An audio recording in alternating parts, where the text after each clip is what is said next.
Hello everyone. Welcome to another episode of Disaster Squad. With us here today are our players, Eric. Hi, hello. We got Marcos. Hi. And Taylor. Hello. All right. So today the story is going to be taking off from last we left off. This is episode 3.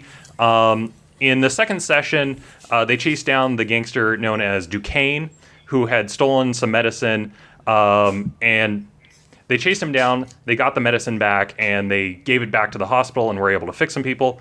And also, Harkin had used the medicine on himself, and he got fixed of the poison. What they found out when they chased down Duquesne was that he was getting supplies and working for this one supplier named the Night Siren. And as they went around the city for the next week, they asked around and saw what kind of information people have on it. And what they found out is the Night Siren is this mysterious figure who not that many people know, kind of works through different middlemen and will often like leave a package or leave a note, but then not that many people work directly with her. And what she does is she takes a cut of some of the profits of their work and reaches out and contacts various people who she's interested in using. Now, as the week passed, eventually Eric's character, Harkin, gets contacted by some goons who said, like, we're interested in having you work for us. And they brought up the name of Grimdock, which was the old town where he's from. And immediately once they brought up the name, he bolted out of there. He's just like, nope, and he fled. They knew. I mean, no one knows of Grimdock and me unless they know of me and Grimdock. You know? So, and we still don't know what that means. Oh, we put 2 and 2 together. Yeah. So, do you want to tell the audience what information they already know? Geez. Well, as in what the audience or what the goons know? What you have established so far with the other players. Oh, well, let's see. I think it was put together that obviously Harkin is new to his powers and he doesn't like them. That was established early on. Right. And he's kind of like careful with them, I guess.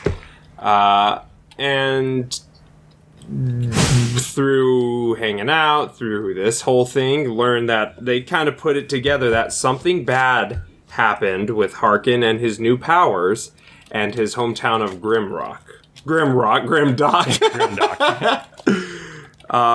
I think, was that about? Yeah, I believe. Yeah, that's about it. That's been established with the other guys, right? Yeah. Yeah, once you're at home, they actually do not chase you, and they don't pursue it. The next day, you return back to your work. You go about your normal things. We did have a whole thing with Heidi and Donnie, though. There was, like, I think I ran to my home, because I can't find Heidi's house, and I think I can't remember, did I actually pull? No, I think Donnie picked up on something was going on. We rolled a thing. I think I forget if it was like I did a perception roll or something. It was like crane. It was like a chance for me to be like, oh, the crane notices that you're in trouble, and I go and I come after you. No. And then I nearly got shot. Yeah, sorry. But once they kind of talk about what to do, Harkin decides to just go back to his work. And just avoid them if they try and confront him. Take a different route home. That was even though I have a perfectly safe hideout with there's only a few creepy mannequins in it, man. Like eventually, the next day, you do get confronted by the goons again. They toss you a phone, and on the other end of the line, you hear the voice of your sister, Claire Stone. It says, "They've got me somewhere. They won't let me go. What? They won't let me leave." And then the phone goes dead, and they say, "Now, are you willing to talk? Negotiate." And so at this point, in this setting, there's like, you're on the street, there's people walking back and forth. It's not like horrendously crowded, but there are people around, and there's a guy in front of you with his arms crossed, and then there's another guy behind him, sort of in the alley. And is the car there? Yeah, there's a car there. I walk up, hand the phone back, and get in the car. Do Okay. you happen to take out the paper crane that you have on you? I don't take it out, but I have it on me. Ay, ay, ay. It's in my bag, and I believe my gun and words are hard. That glove are in my bag as well. I need to write down where the hell I'm holding these things. Somewhere. There it is.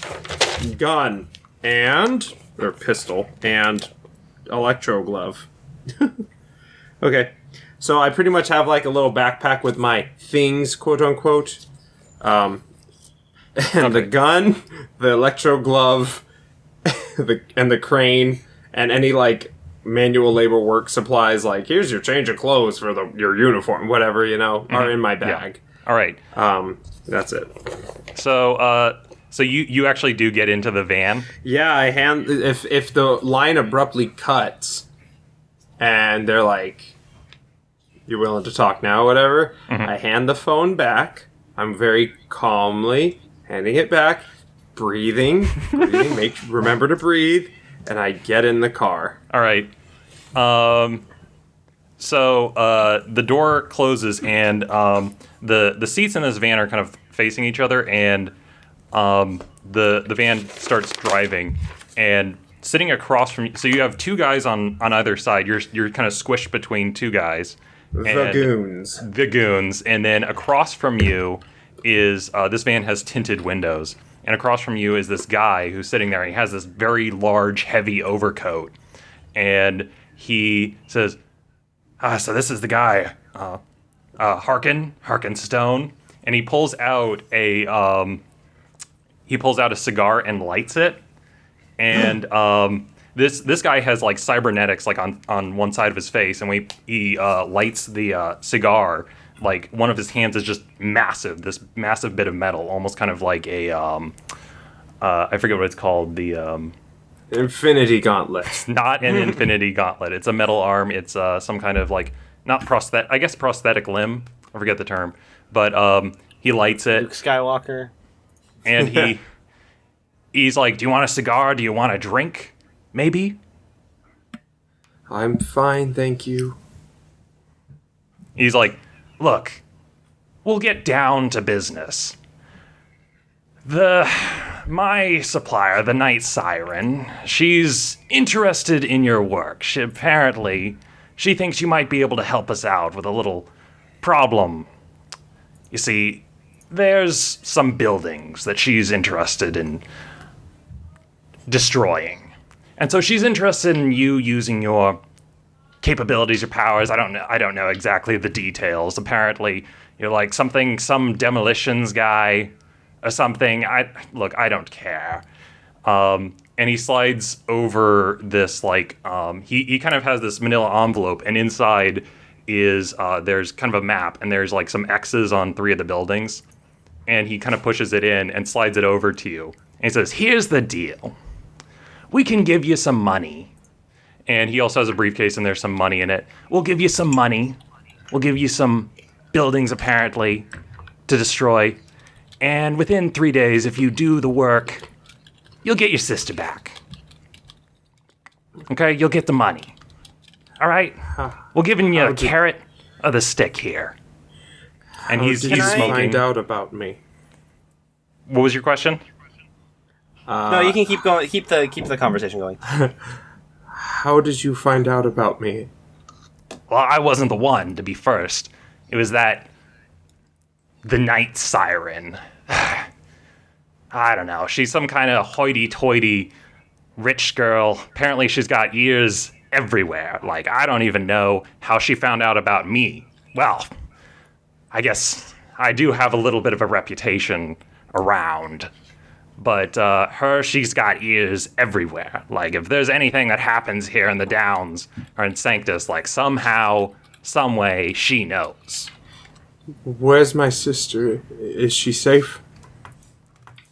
Oh, for now, sounds like it, but, it's not up to me. It's up to you. Doing what you need to do. I'll do it. All right, then. Can I get out now? Oh, sure, yeah. And then he kind of looks and says, and he motions to the guy to, like, stop the car. And they pull over, stop the car, and open up the van and says, I don't know what she sees in this guy. I don't know. And just, like, kind of says, like, let him out. Just, okay. And So, they do give you the money. Okay. That is How many a wealth points is... Oh, one whole A wealth. wealth, Okay, yes. so Okay. I'm up to 3. I have Before 3 Damn. Before this scene ends, so, like, knowing that Harkin was going to go back to work, I do feel like Donnie would be checking in on him periodically through the crane. Can I Now, do here's the some kind thing. of roll to see, I luckily, will if I say- look in at the right time? I will say also, because the crane is on him, there's the potential that you could have been listening in on this entire conversation. Oh, wait, how many hero points do we reset to? So you 1. 1, yeah, yeah. So give me Would a you make perception. me... Give me a perception check. Okay. That is going to be 18 plus perception. That is a 22. 22. Okay, so you pretty much hear this entire conversation. All right. I'm going to have the crane that's in his bag. Like, would I potentially have to roll a stealth for the crane for this? But I'm going to have it try and fall out of his bag as he's getting out, so it stays in the car. All right, sure. Yeah, give me a stealth. Roll my stealth. Yeah. Or actually, just give me a d20 roll. Paper crane stealth. That is, I rolled a d20 for a 17. D20 for a 17. All right, yeah, it fell in the car. Yeah, I'm having it pretend like it's just a normal piece of paper. Okay. But I'm just gonna have it be in the car so we know where the car's going. And then at that point, wherever I am, I'm going to fold another crane and have it fly to where I know they let off Harkin and find him again. Or what were you gonna do? Sorry, I missed that last part. I'm going to fold up another crane wherever I am and just kind of toss it out and have it fly to wherever Harkin is to catch up to it. Okay, gotcha. So that I still have one tracking Harkin, but I do want to leave one in the car so we know where the car's going. So, and also as he's leaving, Smoker goes, you know what? Like, here's something to help your nerves. And he pulls out, like, a small bottle of, like, alcohol, and he's going to try and toss it to Harkin. Mm-hmm. Do you catch it, or do you just... Yeah, no, if he throws it, I just catch the bottle. Okay. And the Smoker goes, good luck, kid. And he gives you, like, a wink and kind of, like, flicks to just, like, good luck, like, almost like a salute or something. And then the door Right. closes and the car drives off. Okay. I stand for a moment, just kind of holding the bottle and staring off. Also, kind of you're into in the an area floor. where it's like there's not that many people. It's like it's kind of in the it's like you were in kind of the crowded. They were driving you around for a bit and they just dropped you off somewhere. Okay, Harkin's kind of crying. He's just standing there, kind of gently crying, staring at the floor. And yeah, stays like that for a little while. So anyway, what you see another paper crane kind of fly up to you. I kind of shake my head a bit and look over and see the crane and know what it is, and I go and I pick it up and I check my bag. Now I see this one, and I go and reach and pull my bag and put that in front of me. I put the bottle in, but I'm looking for the other crane. And I don't see it. And I just kind of look at this crane and just, what? The crane communicates via taps. It's like, do you know Morse code? Because Donnie doesn't.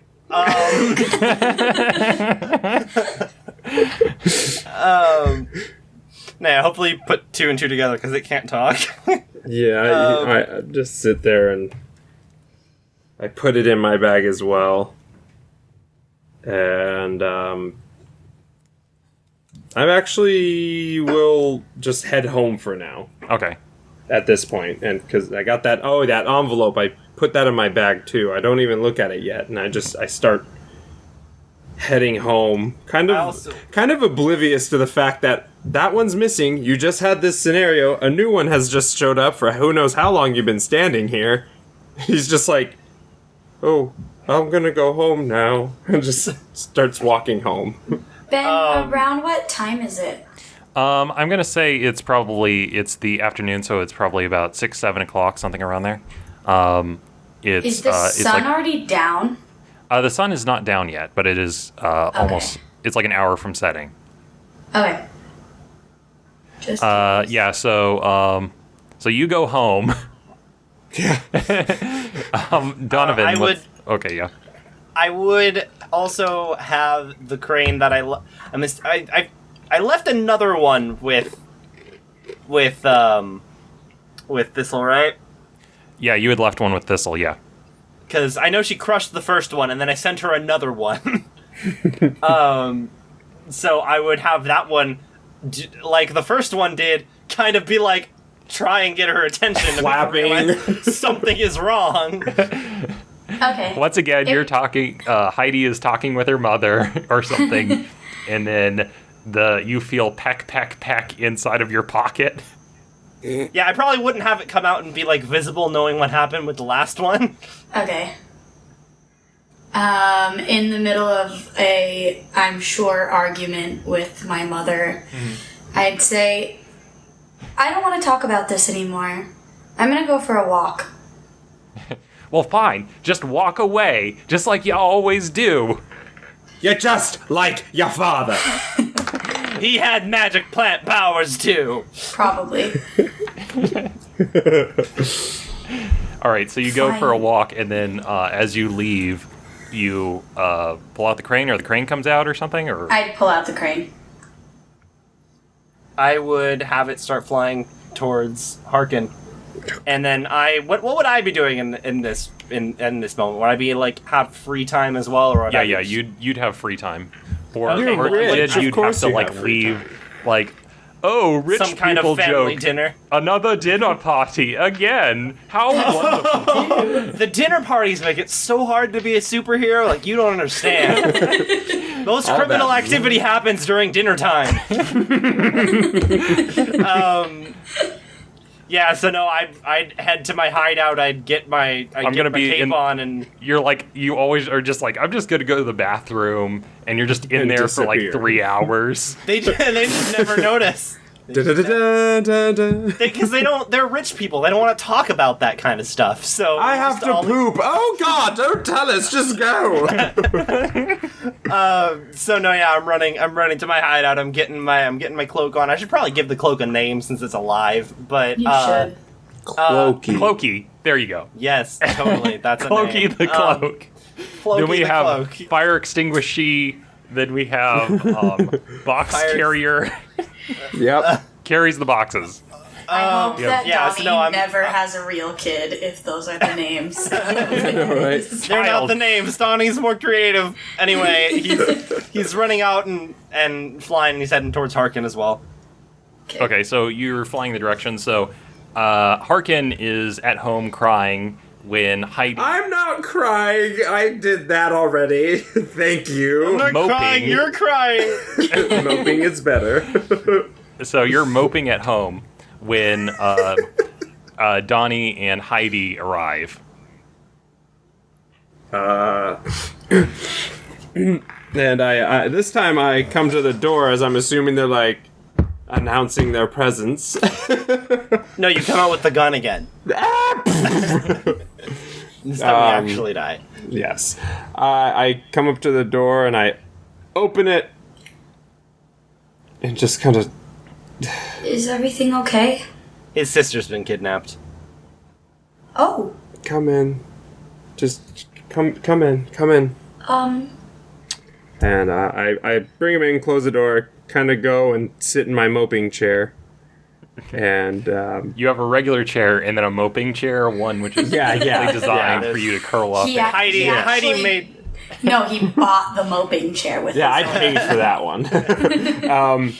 I pull out the manila folder, and I like the briefcase is just set next to the door, like that's completely secondary.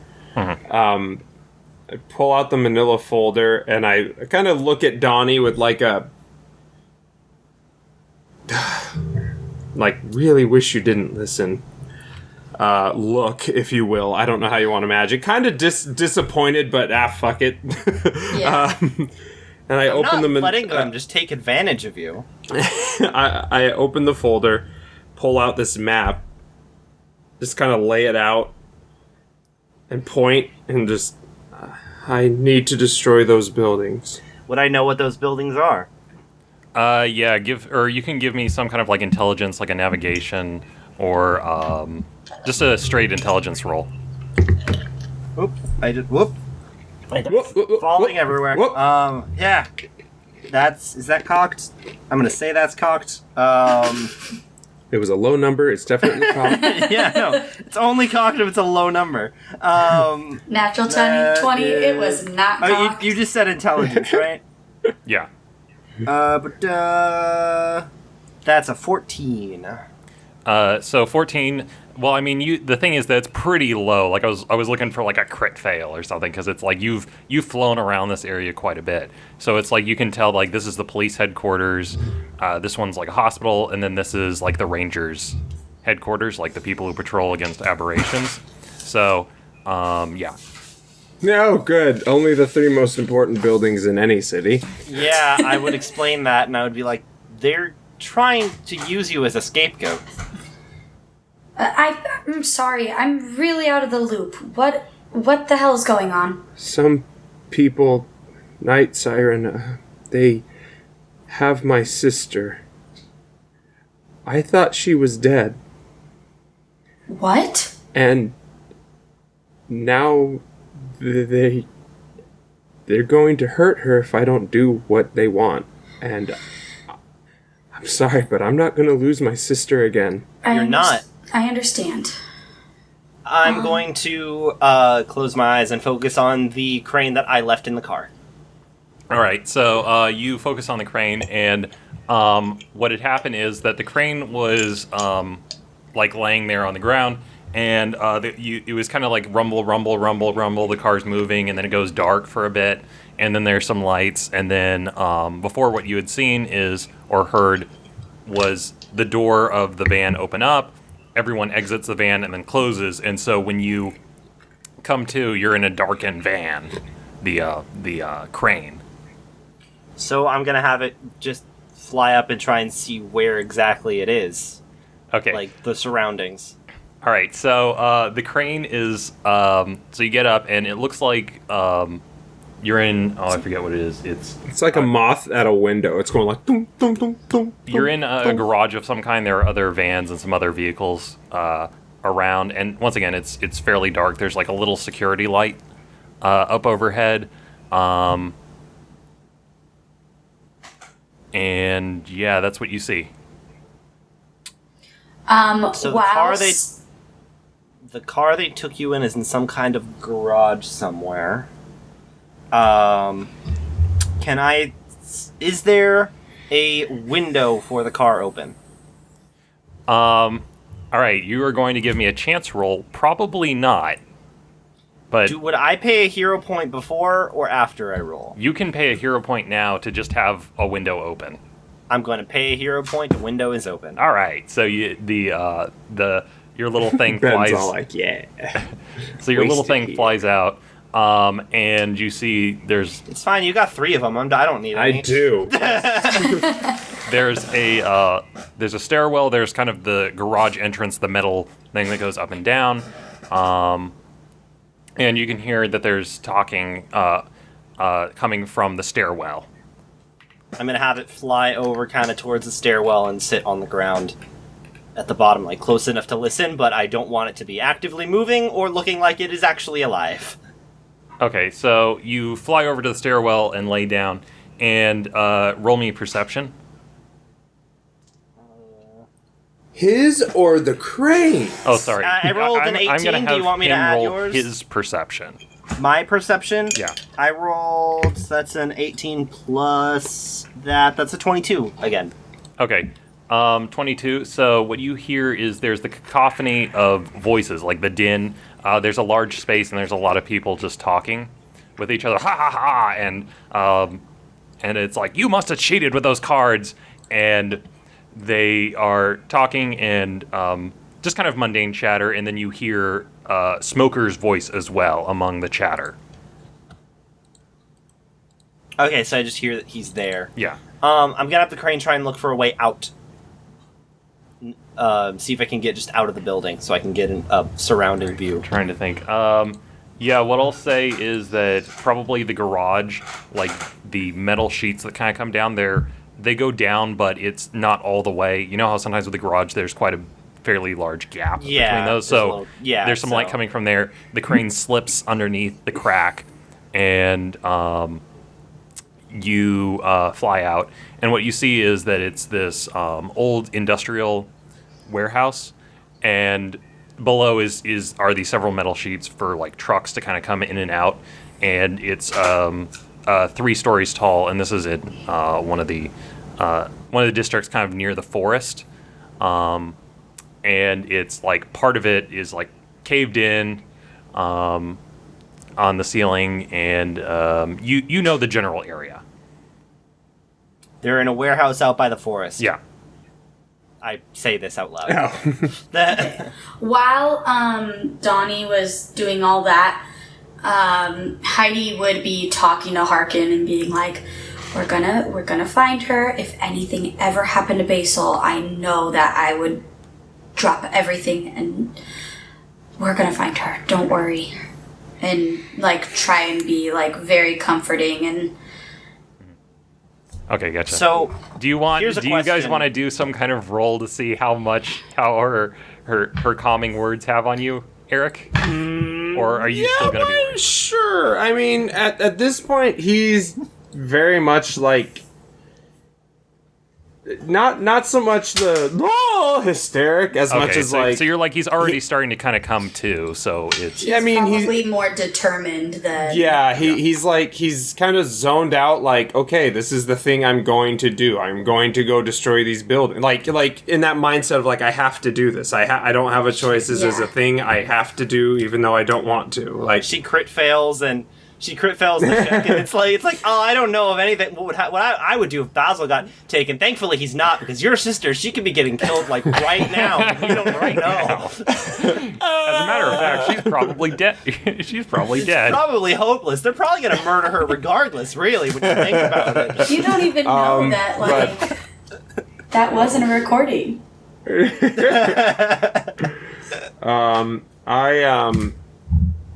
Yeah, no, I'm being quiet. I'm just letting her talk, and then when he speaks and says like they're in a warehouse by the forest, Harkin just asks like, "Did you hear her, girl? Did you hear my sister? I didn't. She's younger."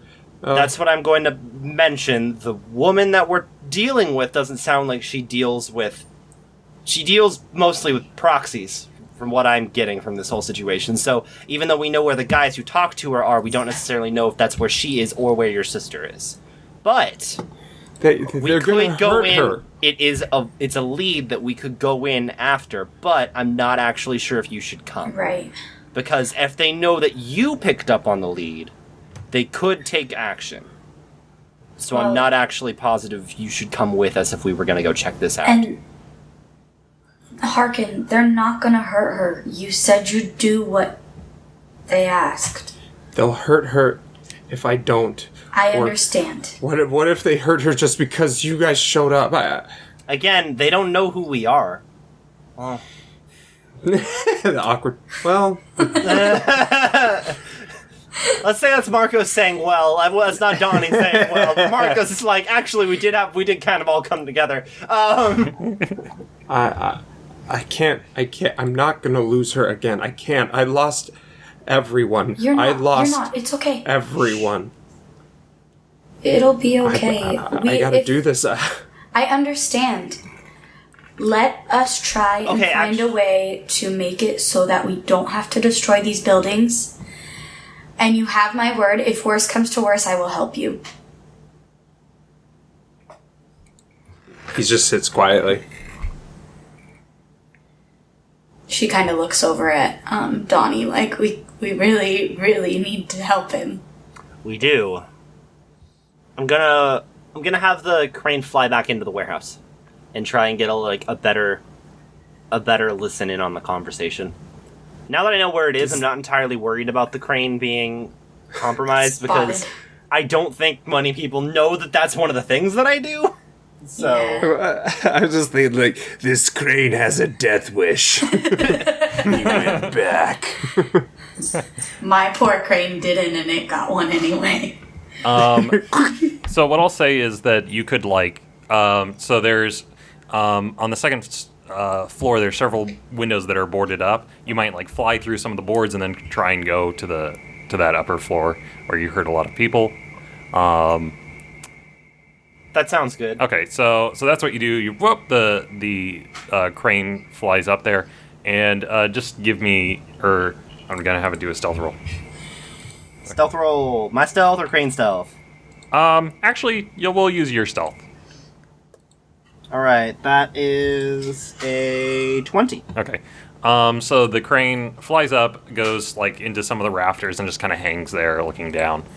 And what it is that you see that there's a lot of different tables, and this is just like a hangout, it appears, and there's a lot of guys in here talking to each other, chatting. There's some gambling going on, there's drinking, there's drugs and stuff. And Smoker has this he's off to the side, he has this nice chair and set up, and people are giving him drinks, and he's smoking, and he's talking Smoker to is some people. smoking? Yes. What? And he's chatting it up with people, and as of this moment, it's just kind of casual conversation. Alright, I'm probably just gonna have it sit there's a shelf somewhere it can just kind of sit on and look innocuous. I'm probably gonna have it do that, and then if I check back and I see smokers moving somewhere or something, I'm probably gonna have it take action then. But I'm probably just gonna have it sit somewhere where it just looks like it's a crane someone made and sat down somewhere, I guess. Guys, we have to take down Smoker. He's going to teach the youth of this world that smoking is okay and cool, and that's the most villainous thing of all. This is the entire thing. This is what I've been going for. It's going to be Captain Planet. Yeah. Yes. That's my major thing. I'm like, okay, look, they kidnapped your sister or whatever, but at least they're not smoking. So We're gonna kill her by making her smoke 6 packs. Oh no. That's even worse than killing her. Just kill her now. All right. So what's our? Also, that's why we have Heidi, so that way Hydrangea could be the she's the more Captain Planet. No, protect the forest and the plants. Ben talked to me before we started, and he's like, I need you to make this plant, girl. I had no choice. yeah, that's right. You're secretly the main character. In disguise. So anyway, you're talking with him, and eventually, unless anyone else wants to do anything at the house, it's going to shift later and later. Anything else you guys want to do right now? I would say we need to make a plan. That's not a bad idea. I need to destroy one of these buildings. Only one? Today or tomorrow, at least. I have 3 days. Nobody's good with illusionary stuff, are they? I mean, you could consider you could consider my stuff illusions, but So I also, Wait, I Donnie- also want to clarify that Smoker had said over 3 days, and then you have to destroy all the buildings. Yeah. That's the plan was. Well, currently at least one a day. Let's be methodical. I'm Don- Donnie. If you do start doing this, who's to say you won't get caught before you even finish all of it? I know that you're very, very nervous about your sister, but if you get caught, they'd still harm her.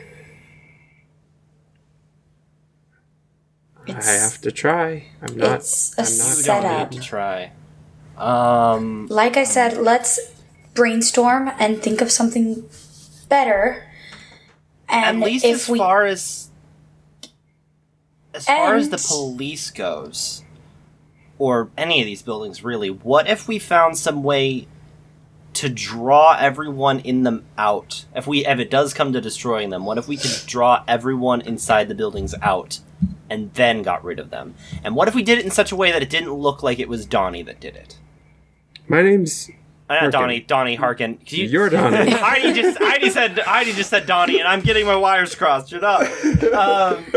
We're all Donnie. Just spelled differently. You guys don't understand. I animated you. I'm playing superhero right now. I've got two cardboard cutouts that I animated, and I'm pretending to be a superhero. freak. Am I real? This turns into Soma. We could. I'm worried that they're going to try and frame you for something, but I'm also worried that they're just trying to. Superpowered individuals aren't really well liked as it is. This whole thing seems like some kind of scare tactic. I don't care if they're going to frame me, if they're using me as an excuse, and I'm gonna die. I thought she was dead. Shh. I can't. I can't. That's it. I can't lose her. I'm not going to.